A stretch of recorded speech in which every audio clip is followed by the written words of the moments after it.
commanded boardrooms across 3 continents, and never once begged for anything in her 32 years of life. But tonight, standing in a stranger's bathroom with rain dripping from her designer clothes, Victoria Sterling found herself saying words she never thought would leave her lips. "Please, don't make me undress." The man standing in the doorway didn't flinch. His jaw was set like granite, his dark eyes revealing nothing, not sympathy, not attraction, not even basic human warmth. He held out a towel and a set of old clothes with the same expression he might use to hand over a parking ticket. "You either change out of those wet clothes, or you die of hypothermia in my house. I'm not explaining to my daughter why there's a frozen billionaire in our bathroom." Victoria's teeth chattered as she clutched the marble countertop, her reflection in the mirror showing something she hadn't seen in years: vulnerability. Her long, silky black hair clung to her porcelain skin like seaweed, and her perfect figure now trembled beneath a soaked Valentino dress that had cost more than most people's monthly rent. But here's the thing: if you think this is about a woman being forced to change clothes, you're wrong. This story is about 2 broken people who were about to shatter each other's walls in ways neither of them could have imagined. And by the end of this night, one of them would be crying on a kitchen floor, and the other would be making a phone call that would change everything. But I'm getting ahead of myself. Let me tell you how the most powerful woman in Manhattan ended up stranded in a small coastal town, at the mercy of a man who seemed to hate everything she represented. Part 1: The Fall Before the Rise. 12 hours earlier, Victoria Sterling had been sitting in her corner office on the 47th floor of Sterling Enterprises, reviewing the acquisition documents that would make her the youngest female CEO to own a Fortune 500 company outright. Her assistant, Marcus, had been going over her schedule with the efficiency of a Swiss watch. "The helicopter will take you to the Hamptons at 6. The board members will meet you at the estate by 8 for the final signing.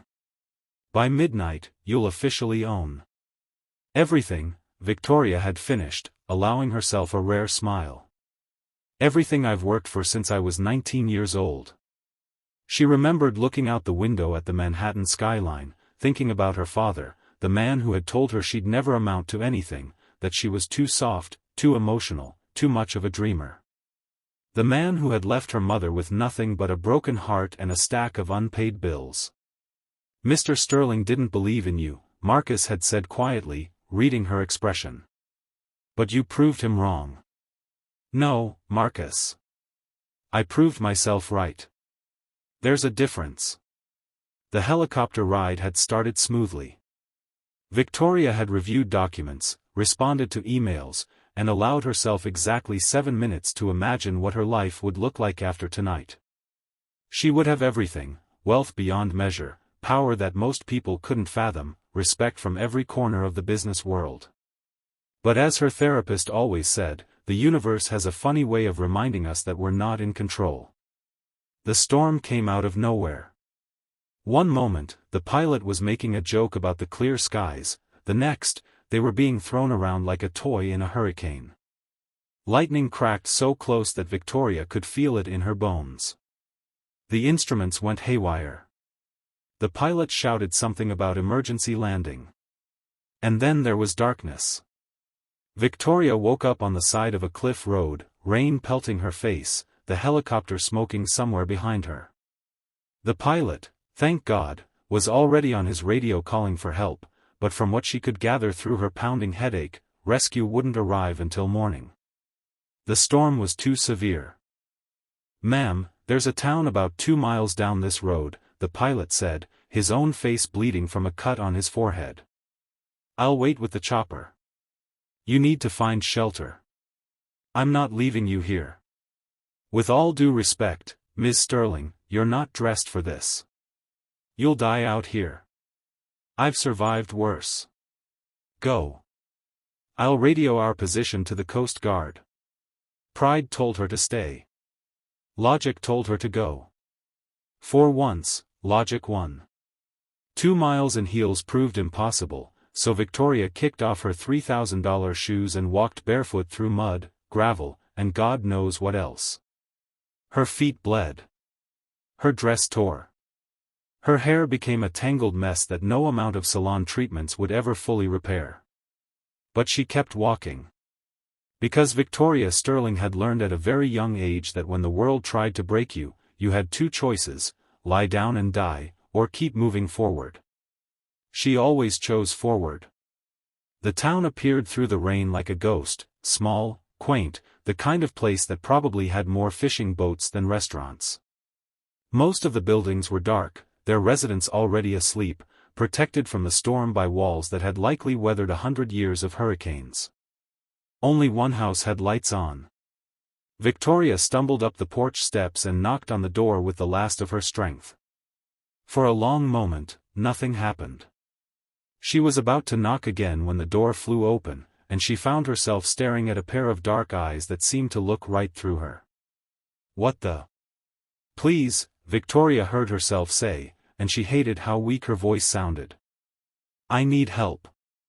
The man standing before her was not what she expected. He was tall, broad-shouldered, with the kind of aesthetic build that suggested manual labor rather than gym memberships. His fair skin was weathered by sun and salt, and his dark hair was slightly disheveled, as if he'd been running his hands through it. He wore a simple gray t-shirt and jeans, and he looked at her like she was an alien who'd just landed on his porch. Which, in a way, she was.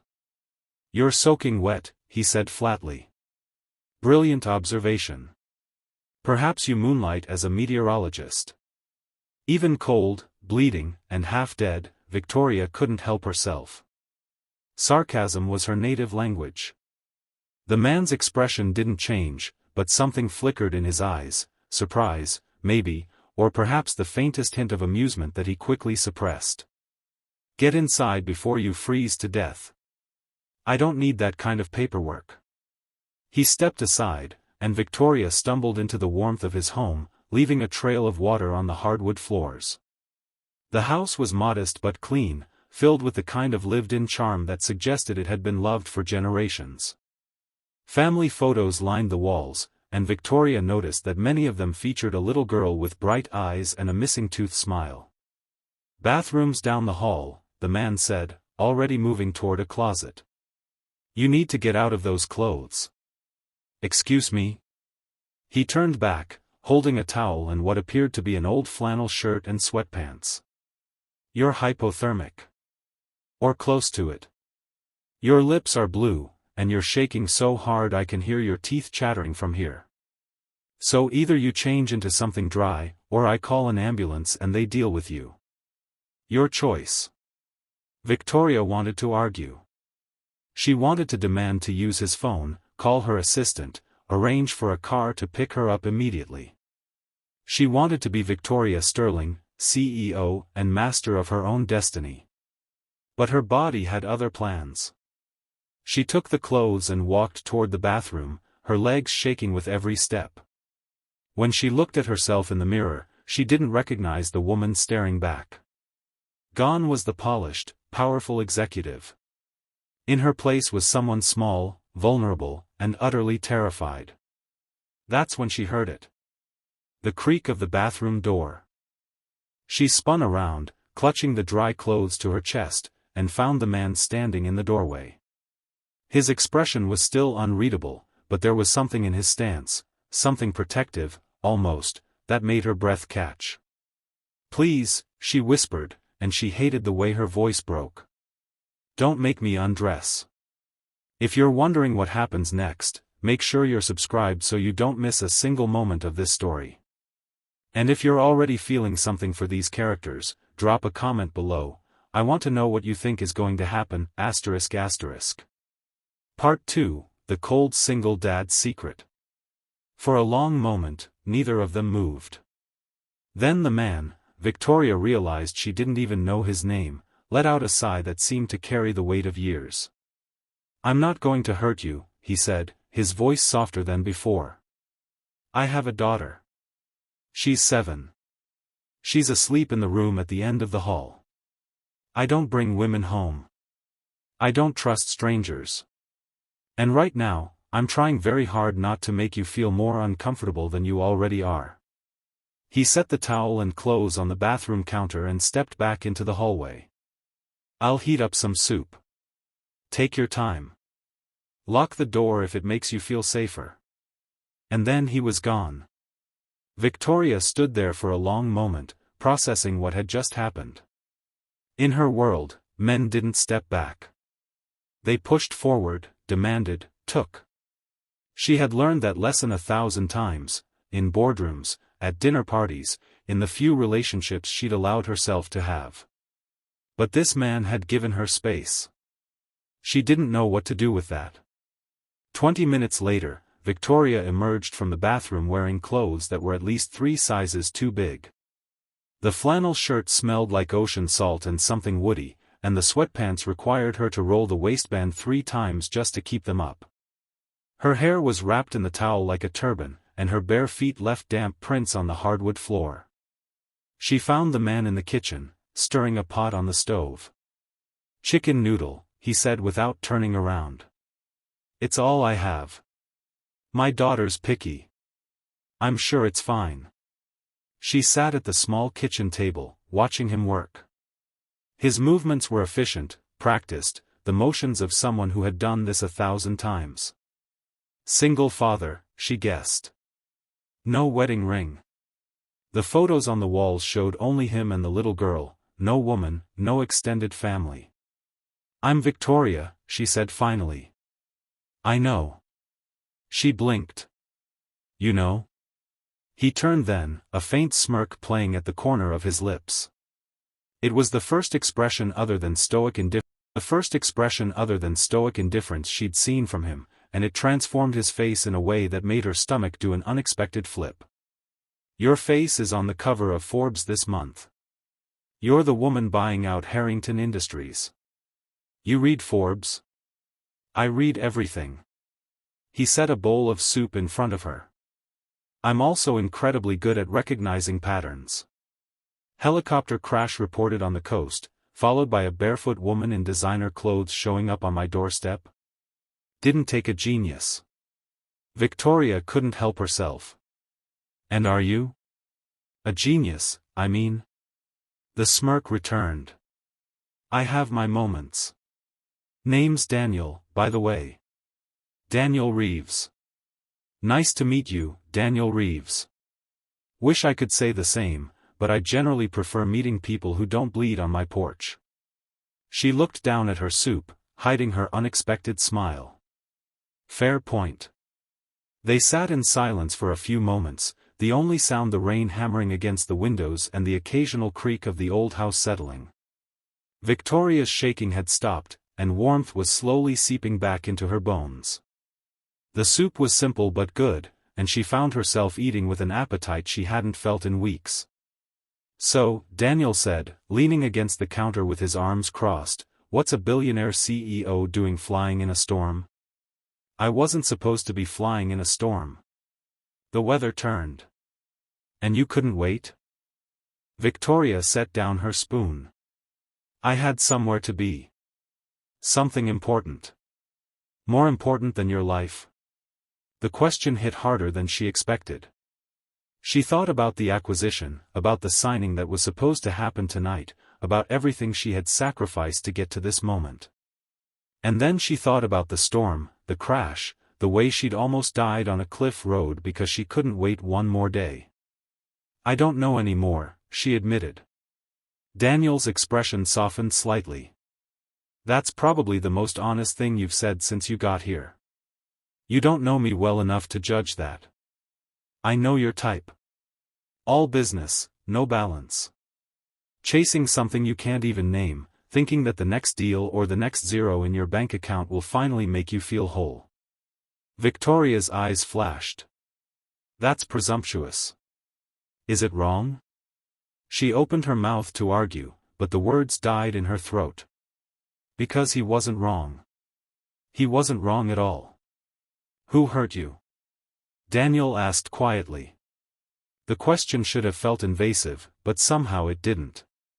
Maybe it was the late hour, or the shock of the crash, or the simple fact that she was sitting in a stranger's kitchen wearing his clothes.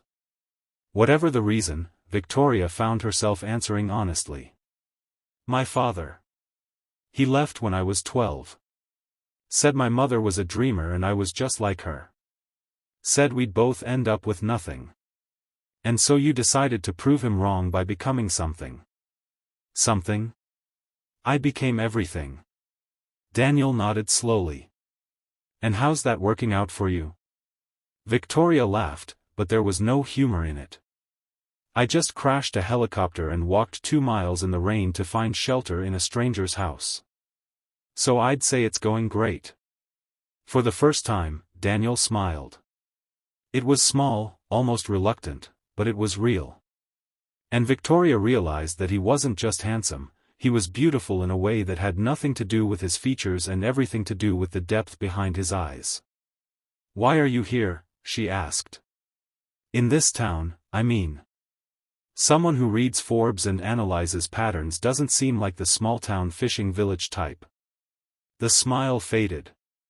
Daniel turned back to the stove, stirring the soup that didn't need stirring. That's a long story. The storm won't let up until morning. I've got time. Yeah, well, maybe I don't feel like sharing. Victoria felt the wall go up between them, as solid as the one she'd built around herself. She recognized it because it was the same wall she used when people got too close. Fair enough, she said. But for what it's worth, you're doing a good job. With your daughter. The house, the soup, the way you handled tonight. Whatever happened to bring you here, you seem like a good father. Daniel's shoulders tensed. For a moment, she thought she'd said the wrong thing. But then he turned around, and there was something vulnerable in his expression that made her heart ache. I'm trying, he said. Her mother left 3 years ago. Just packed a bag and disappeared one night. Lily woke up asking for her mom, and I had to tell her that she wasn't coming back. I'm sorry. Don't be. People leave. It's what they do. The trick is learning not to need them in the first place. Victoria nodded slowly. We have that in common. I figured we might. They looked at each other across the kitchen, two strangers who had somehow recognized something familiar in each other's pain. The rain continued to fall outside, but inside, the air felt charged with something neither of them was ready to name. And then a small voice cut through the moment. Daddy? If you're already invested in Victoria and Daniel's story, hit that like button, it helps more people discover these characters and their journey. What do you think is going to happen when Lily meets Victoria? Drop your predictions in the comments, ***. Part 3, The Little Girl Who Saw Everything. Lily Reeves was 7 years old, with her father's dark eyes and a riot of curly brown hair that framed her face like a lion's mane. She stood in the kitchen doorway in pajamas covered with cartoon cats, clutching a stuffed rabbit that looked like it had been loved within an inch of its life. There's a lady in our house, she said, her voice thick with sleep but her eyes sharp with curiosity. Daniel moved immediately, crouching down to her level. I know, sweetheart. This is Victoria. She had an accident in the storm and needed somewhere safe to stay. Lily studied Victoria with the unfiltered scrutiny that only children possess. Your hair is all messy. I know. It's been a rough night. Are you wearing Daddy's clothes? Victoria looked down at the oversized flannel. Yes. Mine were wet. Lily nodded seriously, as if this explained everything.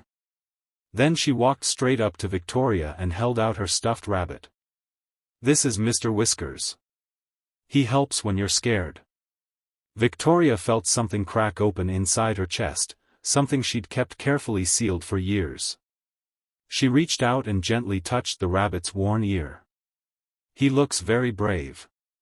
He is. He protects me from the monsters under the bed. But Daddy says there aren't real monsters. Just shadows. Your daddy sounds very smart. Lily beamed. He's the smartest. He knows everything about stars and oceans and why the sky turns pink.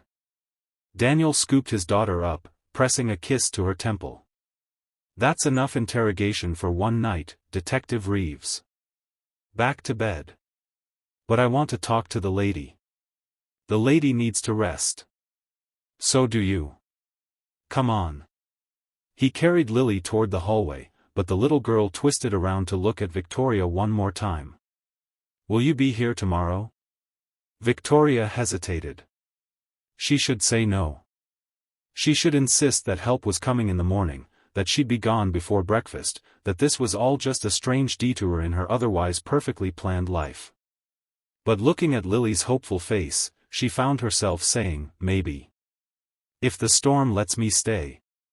Lily smiled, a bright, trusting smile that Victoria hadn't seen directed at her in years. I hope it does. Daniel disappeared down the hallway with his daughter, and Victoria was left alone in the kitchen with the echo of that smile. She put her head in her hands, overwhelmed by emotions she couldn't name. When was the last time anyone had looked at her that way? Not with calculation or fear or desire, but with simple, pure hope? She couldn't remember. Daniel returned 15 minutes later, looking more tired than before. He poured himself a cup of coffee and sat across from Victoria at the kitchen table. Sorry about that. She doesn't see many new people. She's wonderful. She's everything. He said it simply, as if it were the most obvious truth in the universe. Everything I do for her. This town, this house, my whole life, it's all built around keeping her safe and happy. That's why you stay here. For her. Daniel was quiet for a moment. I used to work in the city. New York. I was a corporate lawyer at one of the biggest firms on Wall Street. Victoria's eyebrows rose. You're a lawyer? Was. I was good, too. Made partner by 32. Had the corner office, the six-figure suits, the whole package. He laughed bitterly. I also had a wife who hated being a mother and a daughter I barely knew because I was too busy building my career. What happened? Reality. It came crashing down when my wife left. Suddenly I was a single father with a toddler who was terrified of me because I'd never been home enough for her to trust me.